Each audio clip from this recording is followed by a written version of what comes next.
ओ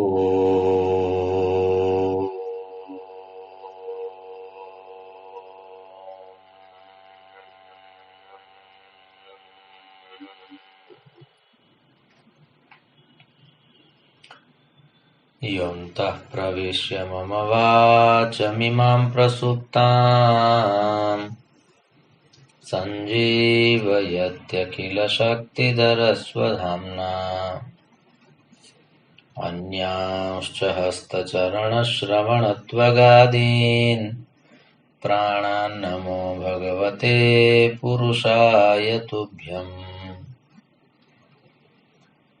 अनन्याश्चिन्तयन्तो माम् ये जनाः पर्युपासते तेषाम् नित्याभियुक्तानाम् योगक्षेमम् वहाम्यहम्।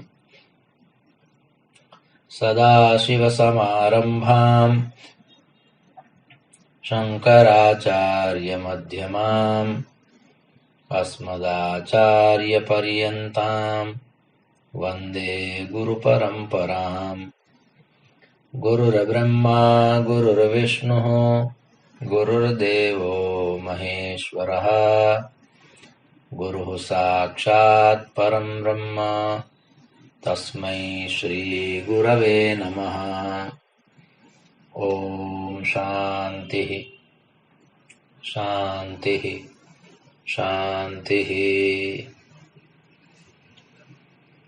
परमश्रद्धेयाः परमपूज्याः प्रातस्मरणीयाः अस्माकं सर्वेषां समाराधकाः अस्य प्रभासतीर्थस्य अधिष्ठातारः प्रथमज्योतिर्लिङ्गाः भगवन्तः श्री सोमनाथचरणाः, भगवन्तः पुराणपुरुषोत्तमाः, अस्माकं सद्गुरवः पूज्याः गुरवः तथा च शास्त्रप्रणयिनः विद्याव्यासङ्गिनः श्रवणभक्तिनिष्ठाः सद्ग्रन्थपरायणाः भगवत्पादानुरागिणः भवन्तः सर्वेऽपि सज्जनाः स्वजनाश्च। भगवतः पुराणपुरुषोत्तमस्य परमया करुणया विभोर्वात्सल्येन च अद्य पुनरेकवारमस्माभिः भाद्रपदमासे शुक्लपक्षे षष्ठ्यां गुरुवासरे एतदनुसारं सेप्टेम्बर् मासस्य 21तमे दिनाङ्के त्रयोविंशति-उत्तर-द्विसहस्रतमे वर्षे विद्याव्यासङ्गं कर्तुं शास्त्रचर्चां कर्तुं भगवत्पादानां वाणीं गातुं श्रोतुं च अवसरः सम्प्राप्तः। इदमस्ति अस्माकं समेषां परमं सौभाग्यम्। अत्र अवसरे भवत्सु विराजमानं परमात्मानं नत्वा भवतां समेषां स्वागतं च कृत्वा पुनरेकवारं मङ्गलाचरणपूर्वकं जीवनं मङ्गलं कर्तुम् अस्माभिः एकः आयासः क्रियते। सर्ववेदान्तसिद्धान्तगोचरं तमगोचरं गोविन्दं परमानन्दं सद्गुरुं प्रणतोऽस्म्यहम्। भगवत्पादाः स्वशिष्यस्य उत्तरे आत्मज्ञानं परिवेशयन्ति। कोऽयमात्मा इत्यस्य निरूपणं भवति, निरूपणं चलति। कानि विशेषणानि सन्ति आत्मनः, एवं च आत्मनः भिन्नानि तत्त्वानि नाम शरीरं, मनः, बुद्धिः, जीवः, प्राणः, कोशाः, एतत् सर्वम् आत्मनः भिन्नं तत्त्वं वर्तते। तत्सिद्धं कुर्वन्तः भगवत्पादाः अग्रे कथयन्ति। देहं धियं चित् प्रतिबिम्बमेवं विसृज्य बुद्धौ निहितं गुहायां द्रष्टारमात्मानमखण्डबोधं सर्वप्रकाशं सदसद्विलक्षणम् नित्यं विभुं सर्वगतं सुसूक्ष्मम् अन्तर्बहिः शून्यमनन्यमात्मनः विज्ञाय सम्यक् निजरूपमेतत् पुमान् विपाप्मा विरजो विमृत्युः विशोकानन्दघनो विपश्चेत् स्वयं कुतश्चिन्न बिभेति कश्चित् नान्योऽस्ति पन्था भवबन्धमुक्तेर्विना स्वतत्त्वावगमं मुमुक्षोः। एवं प्रकारेण त्रयः श्लोकाः सन्ति। एतेषु त्रिषु श्लोकेषु पुनरेकवारं कोऽयमात्मा इति आत्मनः स्वरूपं सिद्धं भवति। सावधानेन अस्माभिः श्रोतव्यं। कारणं मनुष्यस्य परमं चरमं लक्ष्यमस्ति कोऽयमात्मा इत्यस्य परिचयः प्राप्तव्यः इति अस्माकं साधारणधर्मः, सामान्यधर्मः। अस्माकं सर्वेषाम् एकस्यां दिशि एव प्रयासः वर्तते यद् आत्मनः स्वरूपं ज्ञातुमेव वयं मनुष्यरूपेण अवतरिताः, परमात्मना प्रेषिताः। अतः इदमेकं ज्ञेयमस्ति। यथा आलोड्य सर्वशास्त्राणि विचार्य च पुनः पुनः इदमेकं सुनिष्पन्नं ध्येयो नारायणो हरिः। सर्वाणि अपि शास्त्राणि आलोडितानि, मन्थनं कृतं, किन्तु तस्मात् मन्थनात् निष्कर्षरूपेण एकमेव तत्त्वं निर्गतं यत् ध्येयो नारायणो हरिः, ज्ञेयो नारायणो हरिः। संसारे किमपि ध्यातुं योग्यं ध्येयमस्ति चेत् भगवतः नाम संकीर्तनमस्ति, किमपि ज्ञेयमस्ति चेदपि परमात्मनः अनुसन्धानं, परमात्मनः स्मरणमेव एकम् अस्माकं दायित्वं, कर्तव्यं निष्कर्षरूपेण च शास्त्रेषु निर्दिष्टं वर्तते। अतः तद्वत् संसारे यदि किमपि अन्यत् ज्ञेयमस्ति चेत् तत् तत्त्वमस्ति आत्मतत्त्वं ज्ञेयमस्ति। आत्मा एकः ज्ञेयः अस्ति। एवं प्रकारेण उक्तमस्ति। तर्हि आदौ एतेषां त्रयाणां श्लोकानां पदच्छेदः। देहं धियं चित् प्रतिबिम्बम् एवं विसृज्य बुद्धौ निहितं गुहायां द्रष्टारम् आत्मानम् अखण्डबोधं सर्वप्रकाशं सदसद्विलक्षणं नित्यं विभुं सर्वगतं सुसूक्ष्मम् अंतर्बहिः शून्यम् अनन्यम् आत्मनः विज्ञाय सम्यक् निजरूपम् एतत् पुमान् विपाप्मा विरजः विमृत्युः विशोकः आनन्दघनः विपश्चेत् स्वयं कुतः वा कुतश्चित् न बिभेति कश्चित् न अन्यः अस्ति पंथाः भवबन्धमुक्तेः विना स्वतत्व अवगमं मुमुक्षोः इति पदच्छेदः। इदानीं किं तात्पर्यम् एतस्य श्लोकस्य वा एतस्य गुच्छस्य? अत्र त्रयः श्लोकाः सन्ति, किन्तु त्रयाणामपि श्लोकानां प्रतिपाद्य विषयः एकः एव वर्तते। सावधानेन श्रोतव्यम्। अत्र विशेषणानि कानिचित् सन्ति, यानि विशेषणानि ज्ञात्वा आत्मनः किं वैशिष्ट्यं तद् ज्ञातुं वयं प्रभवामः। अतः अहम् एतस्मिन् सन्दर्भे कथयामि यदस्माभिः एतत् तत्त्वम् एकं ज्ञेयमस्ति, एतदेकं तत्त्वं ज्ञेयमस्ति। अतः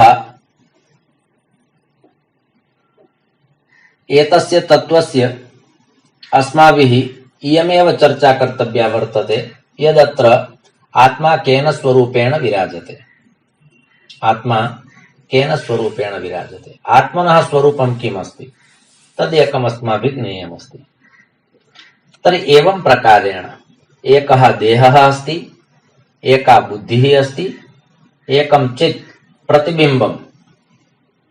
एतत् सर्वं यदा उपरतं भवति, शान्तं भवति, एवं च स्वबुद्धिगुहायां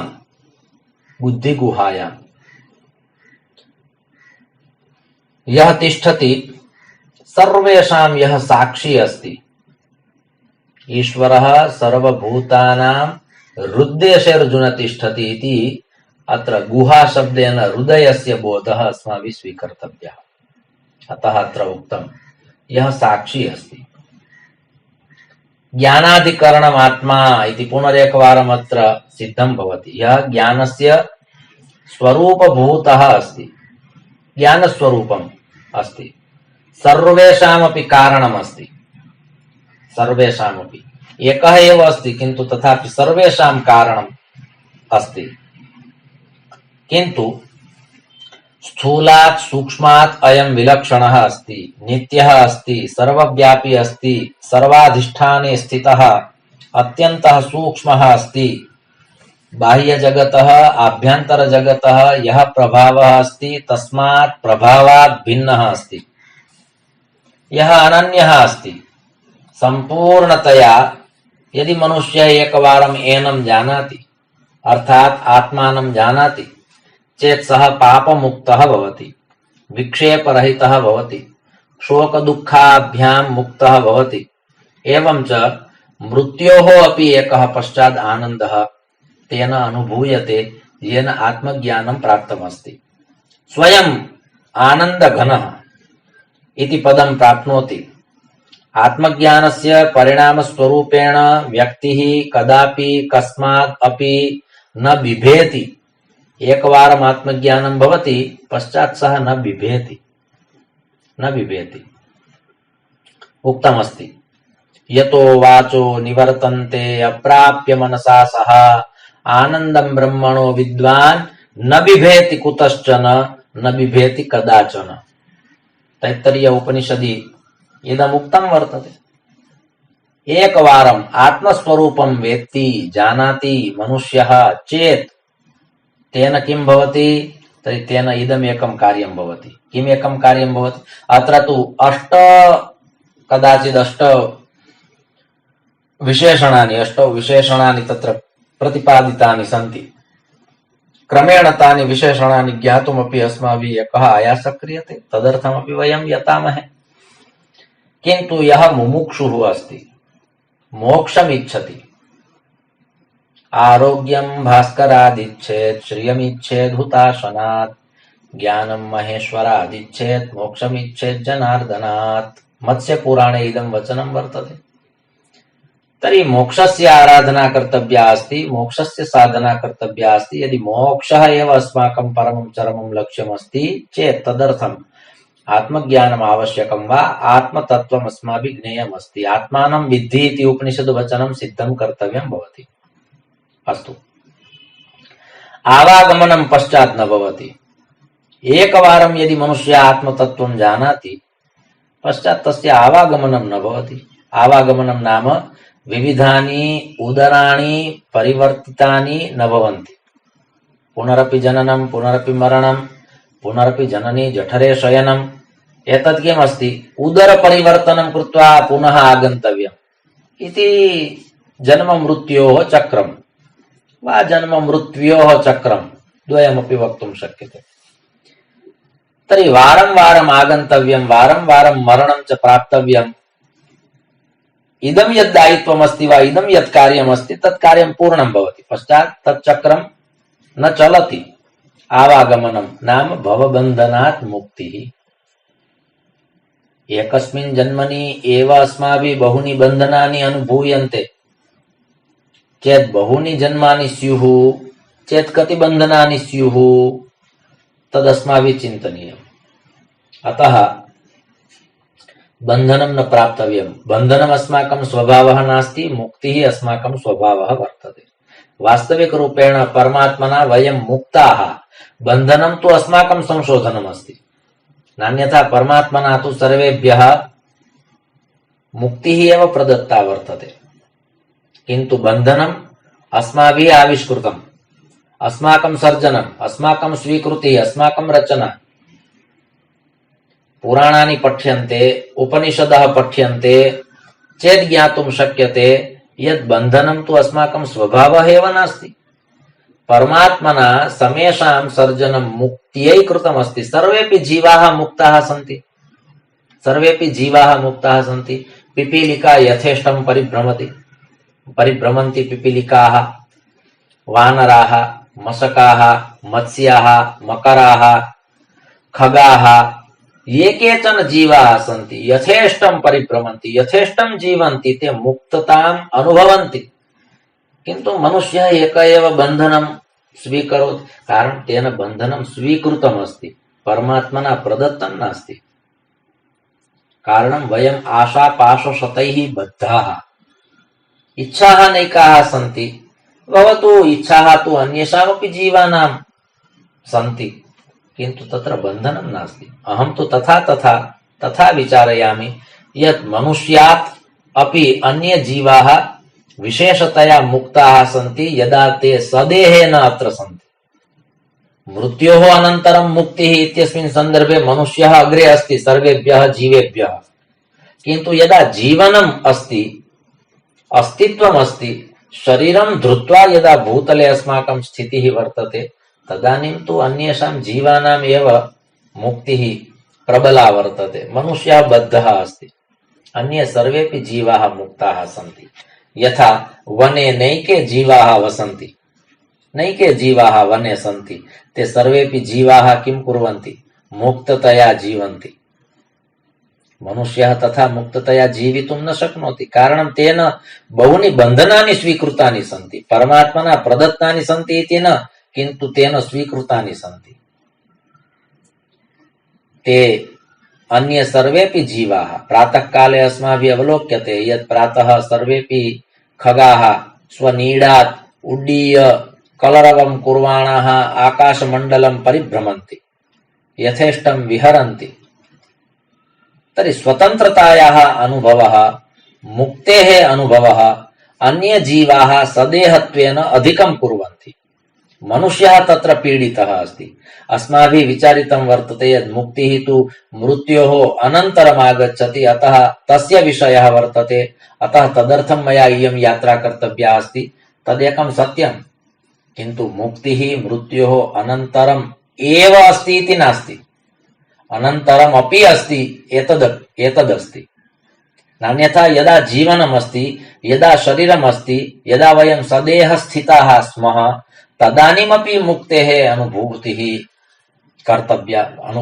कर्तव्या वर्तते, किन्तु तन्न कुर्मः। वयं मुक्ताः। अत्र वयं मुक्ताः नाम अहं मुक्तः अस्मि, अहं मुक्ता अस्मि, अहं बद्धः नास्मि, एतदपि रटनं कर्तव्यं भवति।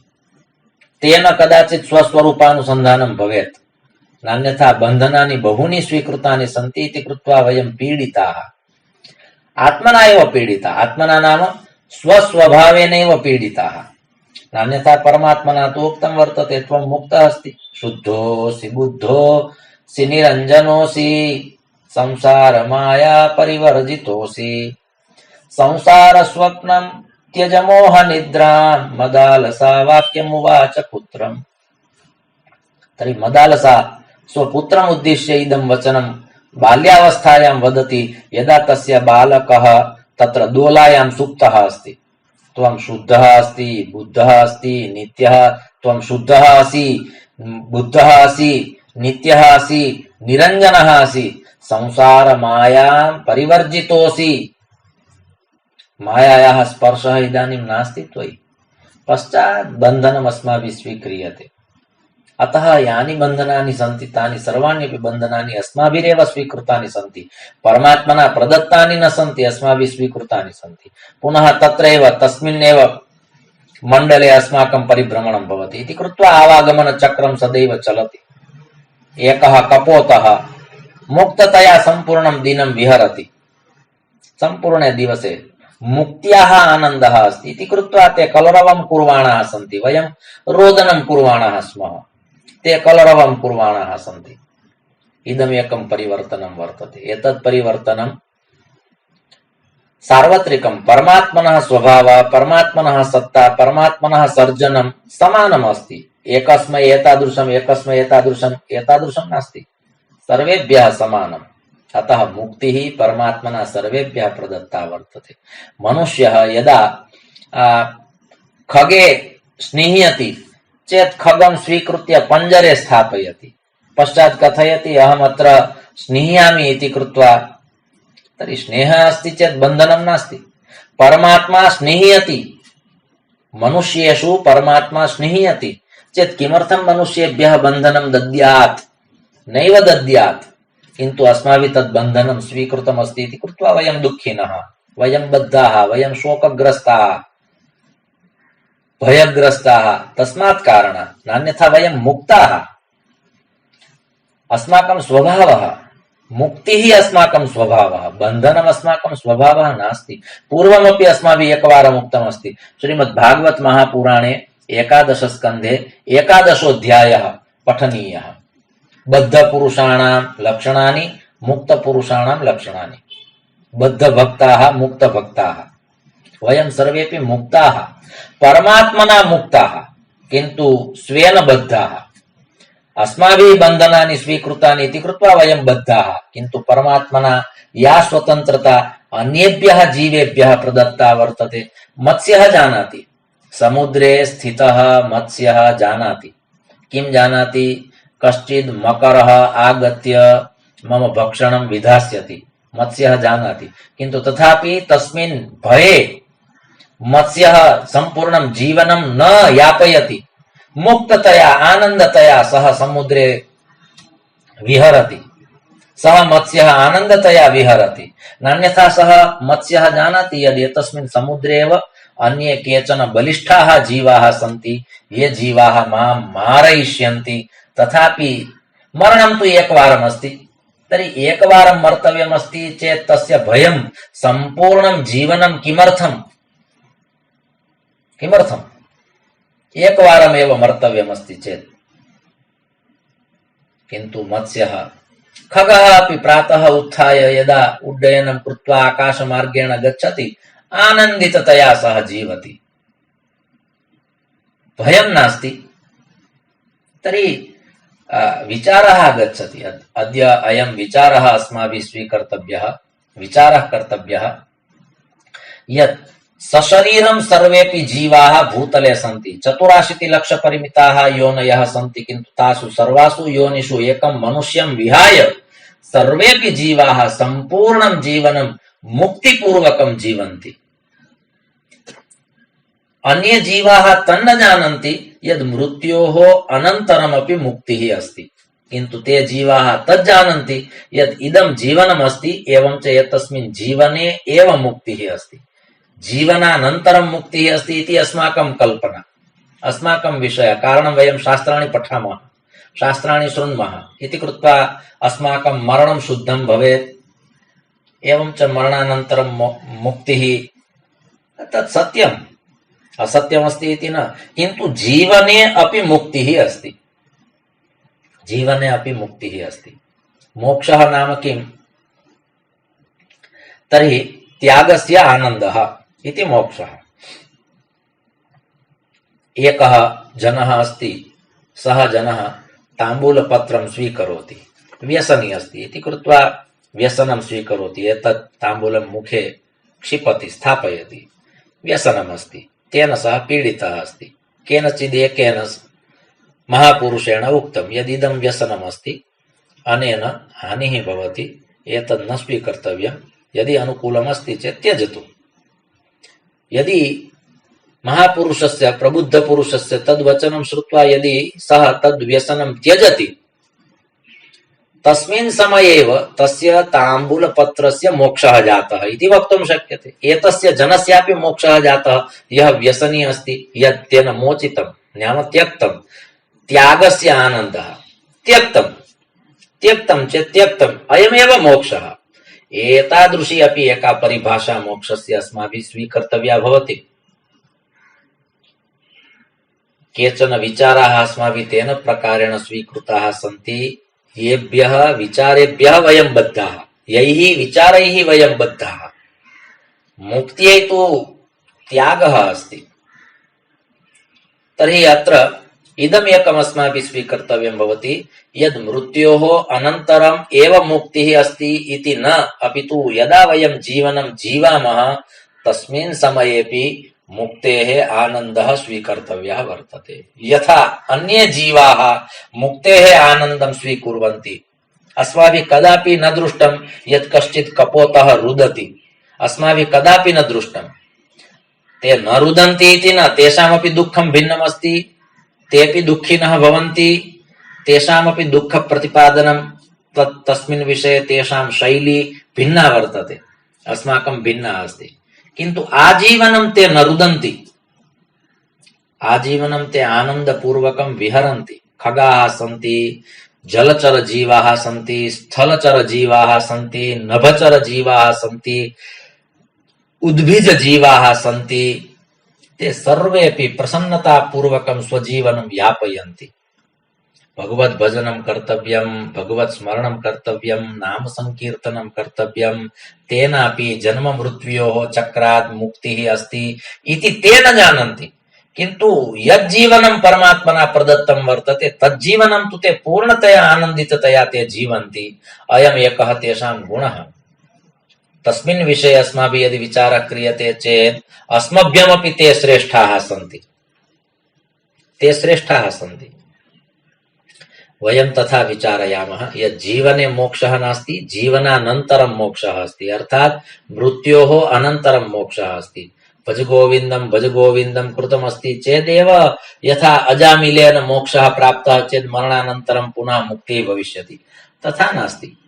जीवने प्रतिदिनम् आनन्दिततया यदि कालयापनं क्रियते, अहं मुक्तः अस्मि, अहं केनापि बद्धः नास्मि, परमात्मना सर्वेभ्यः समानतया एव स्वतन्त्रता प्रदत्ता वर्तते, सैव स्वतन्त्रता मयि अपि अस्ति, एतादृशः भावः यदि अत्र प्रस्फुटितः भवति चेदेव आनन्दस्य कश्चित् विषयः अत्र स्थिरः भवति, मुक्तेः कश्चित् विषयः अत्र स्थिरः भवति। आत्मनः यानि विशेषणानि अत्र एतेषु त्रिषु श्लोकेषु प्रदत्तानि सन्ति तानि विशेषणानि अपि वयं ज्ञातुं प्रभवामः। एवमेव खगाः अन्ये जीवाः शास्त्रश्रवणं न कुर्वन्ति।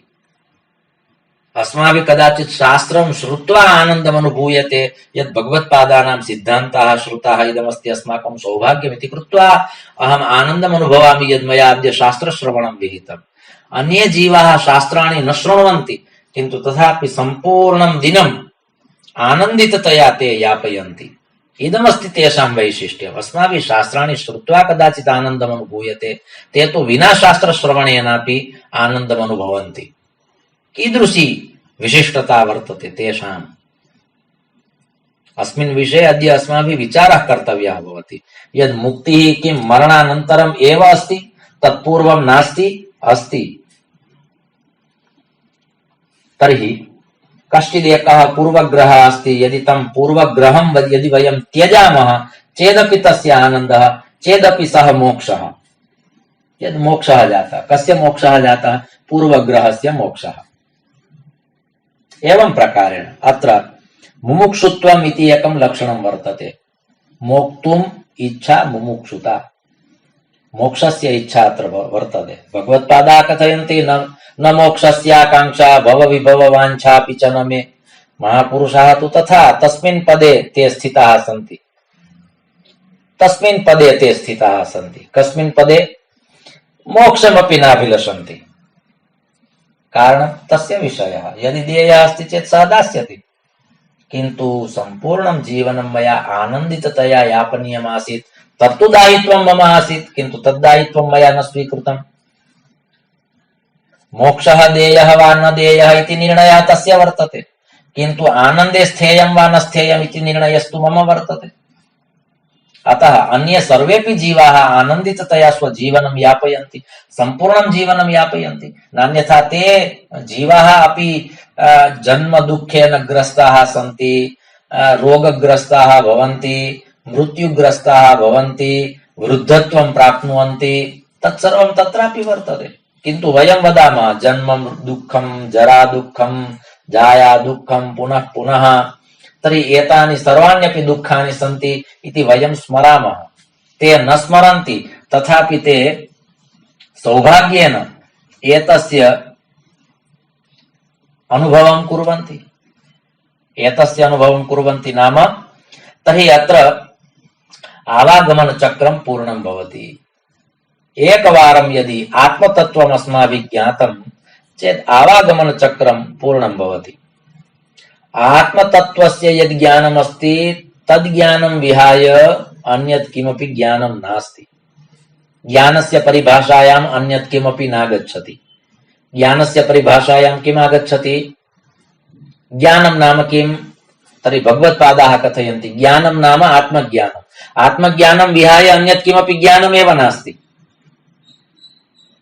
तर्हि ज्ञानशब्दस्य उपनिषत् परंपरायां, शास्त्र परंपरायां, प्रकरण ग्रंथेषु प्रायः इदं स्पष्टं कृतमस्ति। ज्ञानं नाम किम्? तर्हि आत्मज्ञानम्। एतस्य विषयस्य ज्ञानम्, एतस्य विषयस्य ज्ञानं, तद् ज्ञानं ज्ञानं न। भगवत्पादाः कथयन्ति ज्ञानं नाम आत्मज्ञानं, विद्या नाम आत्मविद्या। अन्यत् किमपि न। एकमेव तत्त्वं ज्ञेयमस्ति इति कृत्वा तदेकमेव ज्ञानमस्ति। एकेन विदित्वा एकेन ज्ञातेन सर्वं ज्ञातं भवति, सर्वं विज्ञातं भवति। विज्ञातं भवति न, सर्वं विज्ञातं भवति। एकेन ज्ञातेन सर्वं विज्ञातं भवति। यदि एकः आत्मा ज्ञातः चेत् अन्यत् सर्वं विज्ञातं, विशेषतया ज्ञातं। शारीरिकं ज्ञानमस्ति तस्य अर्थः तादृशः नास्ति यद् आत्मनः अपि ज्ञानमस्ति। किन्तु आत्मनः ज्ञानमस्ति चेत् शरीरस्यापि ज्ञानं भवति, मनसः ज्ञानं भवति, बुद्ध्याः ज्ञानं भवति, प्राणानां ज्ञानं भवति, कोशानां ज्ञानं भवति। यद्यत् तत्त्वमस्ति तस्य तस्य तत्त्वस्य ज्ञानं भवति। कदाचित् तद् ज्ञानं न भवति चेदपि कष्टं नास्ति, इदमेकमेव ज्ञेयमस्ति।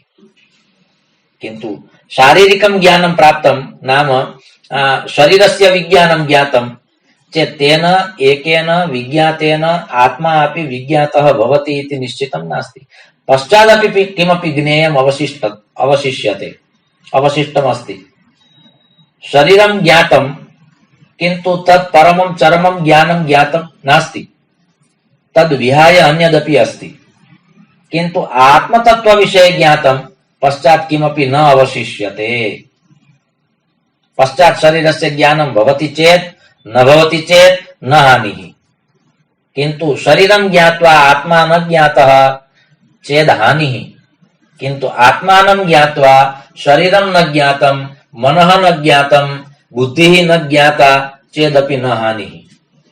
इदमत्र भगवत्पादाः कथयन्ति। अतः आत्मतत्त्वम् इदमेकं तत्त्वमेव तादृशमस्ति यद् ज्ञेयमस्ति।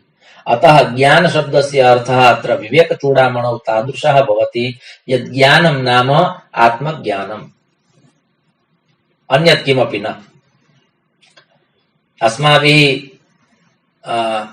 यः परयः ये श्लोकाः दृष्टाः तेषु श्लोकेषु इदमेकं तत्त्वम् अस्माभिः ज्ञातं। यदेकः सूर्यः अस्ति किन्तु तस्य सूर्यस्य यावत् ज्ञानं न भवति तावत् कालपर्यन्तं घटे स्थितस्य जले स्थितस्य प्रतिबिम्बस्य एव अस्माभिः सूर्यरूपेण संज्ञा प्राप्यते, संज्ञा वा दीयते यद् अयमेव सूर्यः अस्ति। किन्तु सः सूर्यः नास्ति, तत्तु प्रतिबिम्बम् अस्ति। सः सिद्धान्तः अस्माभिः ज्ञातः। किन्तु यावत् कालपर्यन्तं घटात् जलात् प्रतिबिम्बाच्च अस्माकं ध्यानम् अन्यत्र न गच्छति तावत् कालपर्यन्तं कः सूर्यः इति ज्ञातुं न प्रभवामः। तद्वत् यावत् कालपर्यन्तं शरीरात् विचारेभ्यः एवं च जीवात् अस्माकं बुद्धिः अन्यत्र न गच्छति तावत् कालपर्यन्तं कोऽयमात्मा इति ज्ञातुं न शक्यते। कोऽयमात्मा, कः अयमात्मा? यावत् कालपर्यन्तं दृष्टिः शरीरे अस्ति, यावत् कालपर्यन्तं दृष्टिः अस्माकं विचारेषु अस्ति, यावत् कालपर्यन्तं दृष्टिः अस्माकं जीवे अस्ति तावत् कालपर्यन्तम् आत्मतत्त्वविषये ज्ञातुं न शक्यते। एकस्मात् स्थानात् दृष्टिः स्वीक्रियते चेदन्यस्मिन् स्थाने सा दृष्टिः गच्छति। एकवारम् एव एकया दृष्ट्या एव सर्वं द्रष्टुं न शक्यते। एकवारम् एकस्मिन् समये आभ्यां द्वाभ्यां नेत्राभ्यां वा एकया दृष्ट्या एकं दृश्यं द्रष्टुं शक्यते, एकस्यां दिशि द्रष्टुं शक्यते। सर्वासु दिक्षु यदि द्रष्टव्यमस्ति चेत् एकस्मात् स्थानात् दृष्टिः स्वीकर्तव्या, अन्यत्र दृष्टिः प्रसारणीया भवति चेदेव द्रष्टुं प्रभवामः, नान्यथा तत्र दर्शनं शक्यं नास्ति। तद्वत् शरीरात् यदि अस्माकं दृष्टिः पुनरावर्तिता भवति चेद आत्मानं प्रति गच्छति। विचारेभ्यः यदि अस्माभिः दृष्टिः परिवर्तिता वर्तते चेद आत्मानं प्रति गच्छति। अतः घटः अपि अस्माभिः विस्मर्तव्यः भवति, विचाराः अपि अस्माभिः विस्मर्तव्याः भवन्ति, एवं च जीवः नाम प्रतिबिम्बमपि अस्माभिः विस्मर्तव्यं भवति चेत् आकाशमण्डले सूर्यस्य दर्शनं कर्तुं शक्यते, चेत् आत्मतत्त्वं ज्ञातुं शक्यते।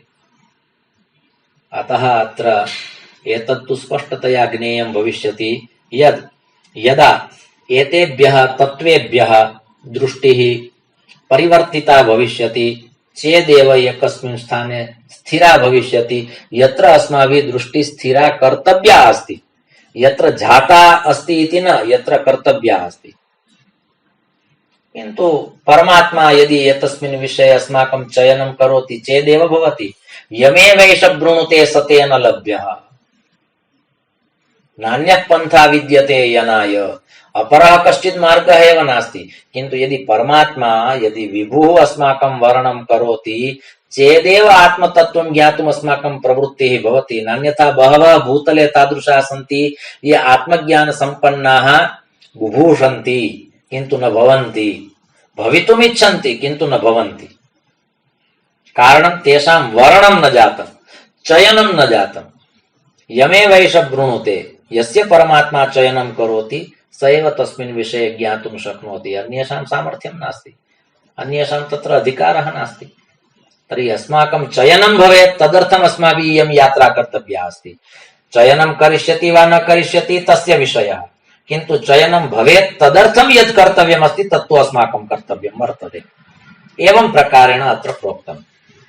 तर्हि ब्रह्मतत्त्वं ज्ञातुम् एव जिज्ञासा कर्तव्या वर्तते, आत्मतत्त्वं ज्ञातुम् एव जिज्ञासा कर्तव्या वर्तते। अतः एतस्मिन् क्षेत्रे अस्माकं चयनं भवेत्, अस्माकं यात्रा भवेत्। इदमेकं तत्त्वं ज्ञेयमस्ति इति कृत्वा तदर्थं वयं यतामहे।